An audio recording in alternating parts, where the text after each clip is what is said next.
Friends, welcome to our YouTube channel let's learn from home. This is Niranjan Tiwari.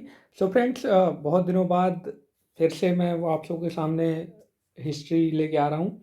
क्योंकि problem ये थी कि कुछ पर्सनल रीज़न थे और कुछ प्रोफेशनल रीज़न थे जिसकी वजह से बीच में गैप हो गया था। बट अब वीक में 2 या 3 लेक्चर्स आपको प्रोवाइड कर दिए जाएंगे। तो प्लीज़ आप चैनल को सब्सक्राइब कर लीजिए, या आपके कुछ फ्रेंड्स वगैरह हों तो उन्हें भी बताइए कि चैनल सब्सक्राइब करें।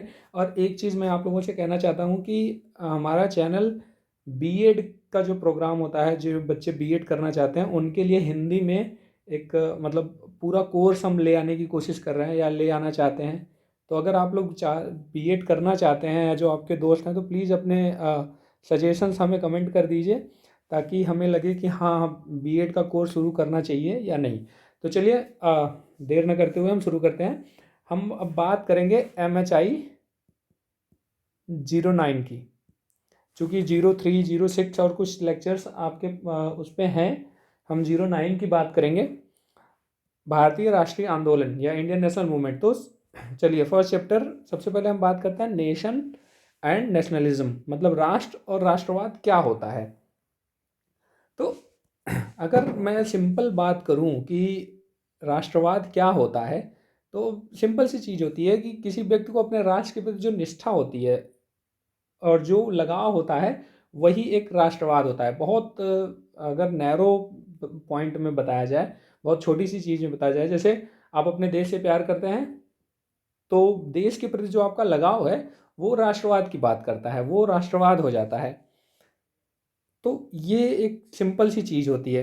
आगे अगर हम इसमें देखेंगे कि राष्ट्रवाद की अवधारणा को विभिन्न इतिहासकारों और समाज वैज्ञानिकों ने विभिन्न प्रकार से प्रस्तुत किया है। जैसे भारत में अब चूंकि ऐसा नहीं था कि देखिए, राष्ट्र और राष्ट्रवाद, राष्ट्र का मतलब क्या होता है कि ऐसी जगह जहाँ पे बहुत सारे धर्म, संस्कृति, जाति के लोग रह रहे हों और उनके बीच में अगर भाईचारा आ रहा है, उनके बीच में भाईचारा हो रहा है, और अपने राष्ट्र के प्रति जब वो सजग हो जाते हैं और उसके प्रति अपना प्रेम या अपना समर्पण दिखाते हैं, तो वो राष्ट्रवाद हो जाता है, नेशनलिज्म हो जाता है। अगर राष्ट्रवाद को थोड़ा सा हिंदी की बात करूँ, हिंदी साहित्य की, मतलब सॉरी, हिंदी व्याकरण की, तो राष्ट्रवाद जो है ये भाववाचक संज्ञा होती है। जब आप भाववाचक समझ लिए तो आप ये समझ सकते हो कि ये भावनाओं की बात हो रही है, वो राष्ट्रवाद की बात होती है। जैसे अगर मैं बहुत छोटा एग्जांपल दूं कि जब अंग्रेज हमारे यहाँ आए थे, वो हम पर राज कर रहे थे, तब भी हम एक राष्ट्र थे, या ये कह लो कि एक देश था, भारत था, लेकिन छोटे छोटे और भी छोटे छोटे स्टेट्स थे या अलग अलग साम्राज्य था। लेकिन जब सॉरी, कांग्रेस के आने के बाद कांग्रेस ने लोगों को एकजुट करना शुरू कर दिया। उसके बाद गांधी जी आए, उन्होंने लोगों को एकजुट किया, और जब हमने एक साथ मिल के हम एक राज्य के लिए, एक राष्ट्र के लिए लड़ने लगे, एक भारत के लिए लड़ने लगे। क्योंकि 1857 से पहले क्या हो रहा था कि अवध अवध के लिए लड़ रहा था, बंगाल बंगाल के लिए लड़ रहा था, हैदराबाद हैदराबाद के लिए लड़ रहा था, मतलब अलग अलग चीज़ें चल रही थी। झांसी झांसी के लिए लड़ रहा था। लेकिन 1857 के बाद, या कहें 1885 के बाद, मतलब जब इंडियन नेशनल कांग्रेस की स्थापना हुई, उसके बाद हम किसी एक चीज़ के लिए लड़ने लगे, जो था भारत। तो ये जो हमारे अंदर जो फीलिंग्स आई, जो हमारे अंदर इमोशंस आया, जो सजगता आई कि मुझे किसी एक चीज़ के लिए लड़ना है, वही है राष्ट्रवाद। तो आई होप कि अब आपको थोड़ा सा क्लियर हो गया होगा कि राष्ट्रवाद एक्चुअल में क्या है। सॉरी। इसमें अब हम पढ़ेंगे कि राष्ट्रवाद का प्रश्न, कि राष्ट्रवाद एक्चुअल में आया कहाँ से। तो इसमें कहते हैं कि क्या हुआ, 18वीं और 20वीं शताब्दी के मध्य, 18वीं शताब्दी और 20वीं शताब्दी के मध्य के बीच में इस विचारधारा का जन्म हुआ। चूँकि सॉरी, मैक्सिमम हम देखते हैं कि 18वीं शताब्दी की जब बात आती है, इसका मतलब होता है 1700 से लेके 20वीं शताब्दी तक, मतलब कि 1900 से 1999 तक।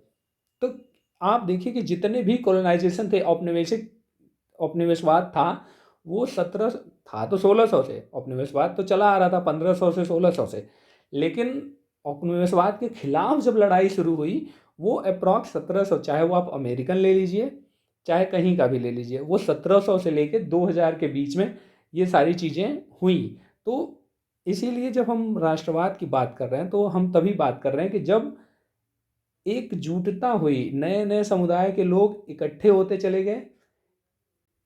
नया समुदाय लिखा हुआ है ना, नए समुदाय में नए रिश्ते और एकजुटता बनी। समूह और व्यक्ति एक दूसरे से परिचित न होते हुए भी खुद को राष्ट्र के रूप में एक समझते थे कि नहीं, हम ठीक है, हम एक दूसरे से, बंगाल के लोग, अवध के लोग अलग थे क्योंकि बंगाल का नवाब कोई और था, अवध का कोई और था, लेकिन फिर भी वो कहीं ना कहीं एक दूसरे को एक समझते थे। क्यों? क्योंकि वो सब भारत में थे। बाद में वो सब एक हुए। तो ये कब हुआ? ये तब हुआ जब उपनिवेशवाद के खिलाफ हम लड़ना शुरू किए। तो राष्ट्रवाद का प्रश्न यहीं से उठना शुरू हुआ। ठीक है, तो बेनेडिक्ट एंडरसन जो थे वो बताते हैं कि राष्ट्र परिकल्पित समुदाय है। परिकल्पित समुदाय का मतलब क्या होता है कि परिकल्पना पे आधारित था। राष्ट्र कोई ऐसी चीज नहीं थी कि वो पहले से था। उन्होंने बोला कि नए राष्ट्रीय समुदाय में ऐसी बात नहीं थी, वो कल्पना पर आधारित था। तो वो जो कल्पना थी कि नहीं, हमें एक भारत के लिए लड़ना है, दैट इज नेशनलिज्म। तो वो परिकल्पना थी, वो एक्चुअल में ऐसा नहीं था। नए समूहों और समुदायों ने इस बात पर बल दिया कि उनका अपना प्रतिनिधित्व राज्य होना चाहिए। इसको हम छोड़ते हैं। देखिए, सिद्धांतकार अर्नेस्ट गेलनर ने बताया कि राष्ट्रवाद प्राथमिक राजनीतिक और राष्ट्रीय इकाई के एक समान होना चाहिए।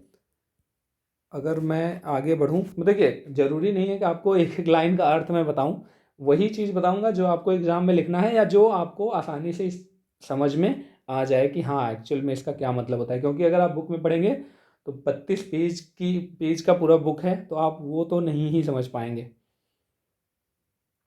ओके, चलिए अब हम बात करेंगे कि राष्ट्र और राष्ट्र राज्यों को परिभाषित करना, मतलब कि राष्ट्र और राज्य जो है उसकी परिभाषा क्या हो सकती है। तो टू द पॉइंट बात करेंगे क्योंकि हम बहुत लंबा लेक्चर नहीं बनाना चाहते ताकि आप भी बोर ना हो। और प्लीज़ आप सजेस्ट कीजिएगा, क्योंकि होता है ना कि मैं अब ऑनलाइन पढ़ा रहा हूँ या ऑनलाइन समझा रहा हूँ तो समझ में नहीं आता कि आप लोग क्या उम्मीद करते हैं कि मैं किस तरह से अपनी चीज़ों को एलोबरेट करूँ। So please your suggestions are welcome. तो ठीक है, अब हम आगे बात करते हैं कि राष्ट्र को परिभाषित करने के लिए सर्वप्रथम इसकी प्रकृति पर ध्यान दिया गया है। होता क्या है कि दो चीज़ें हैं। एक अर्नेस्ट रेनान थे, उन्होंने बोला कि राष्ट्र की नस्ली और प्राकृतिक परिभाषाओं को रद्द कर दिया गया।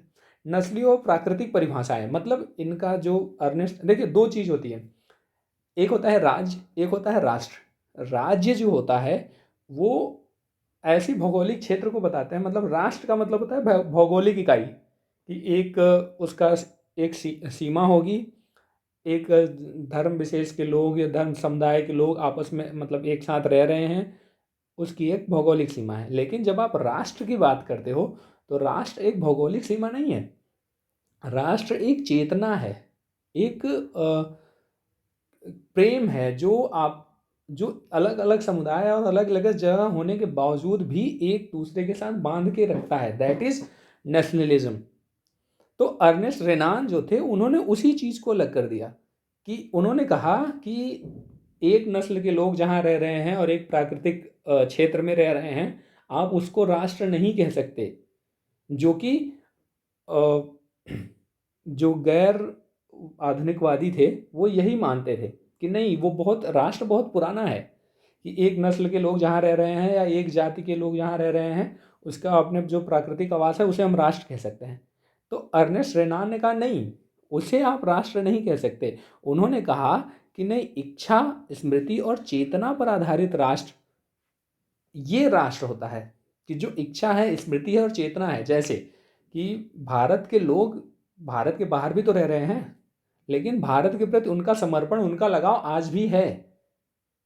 अब चाहे वो अमेरिका में रह रहे हों, चाहे वो ऑस्ट्रेलिया में रह रहे हों, लेकिन वो भारत के प्रति उनका लगाव, उनका समर्पण, उनका सम्मान दिखता है।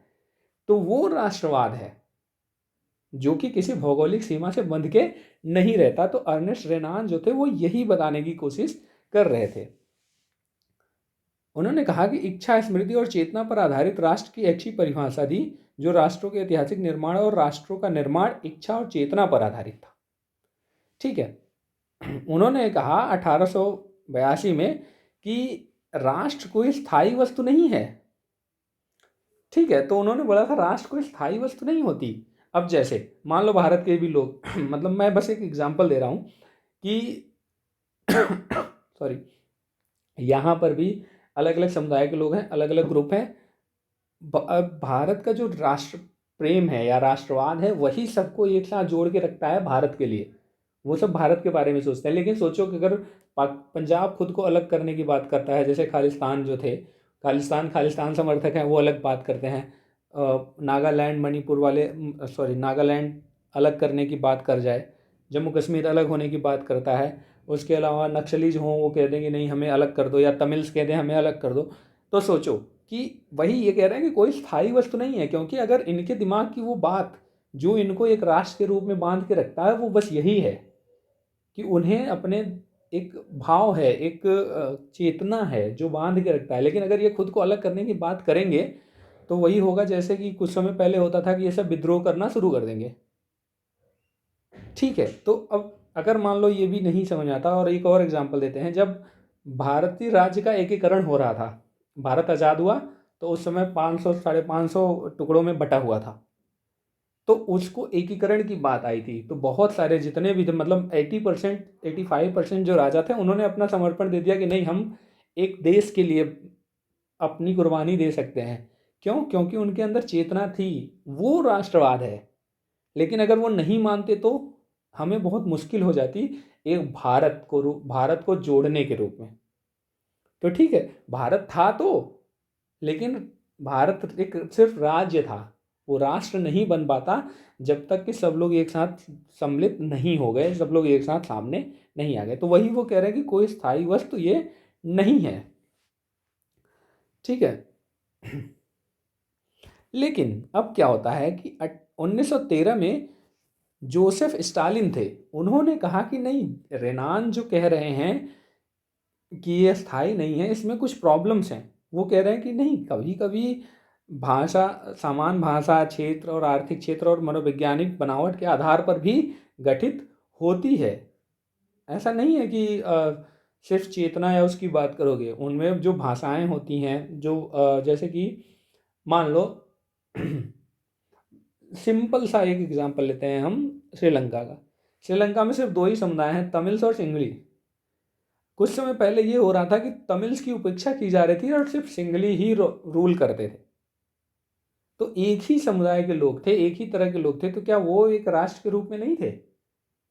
तो ये उन्हीं को समझाने की कोशिश कर रहे थे। स्टालिन की समझ कुछ मामलों में रेनान की विरोधी थी। स्टालिन राष्ट्र के विभिन्न भाग को इतना महत्व देते हैं, विशिष्ट भाग को इतना महत्व देते हैं कि वे शायद राष्ट्र के निर्माण में इच्छा और चेतना के सामान्य योगदान की उपेक्षा करते हैं।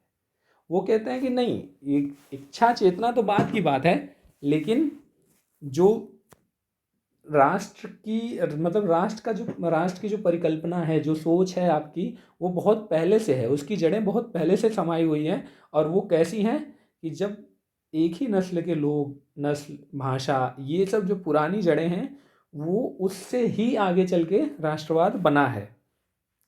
उनका कहना था कि राष्ट्रों का निर्माण राष्ट्रवाद से होता है। भारतीय राष्ट्रवाद की विचारधारा के माध्यम से ही भारतीय राष्ट्र स्वयं निर्मित हो गया है। तो वही वो बताने की कोशिश कर रहे थे। तो कुल मिला जुला के यहाँ क्या होता है कि यहाँ तीन तत्व हैं, जैसे आत्मपरक, वस्तुनिष्ठ और वैचारिक। इन तीनों को मिलाकर ही राष्ट्र की अच्छी परिभाषा बन सकती है। अब हम अभी क्लियरली राष्ट्र की परिभाषा यहाँ नहीं बता रहे हैं। क्यों? क्योंकि राष्ट्रवाद की जो परिभाषा है या राष्ट्र की जो परिभाषा है वो थोड़ी जटिल होती है। आप कुछ नहीं कह सकते कि एक्चुअल में क्या परिभाषा होनी चाहिए, सबके लिए अलग अलग परिभाषा होती है। लेकिन मूल रूप से मेन चीज़ यही तीनों हैं,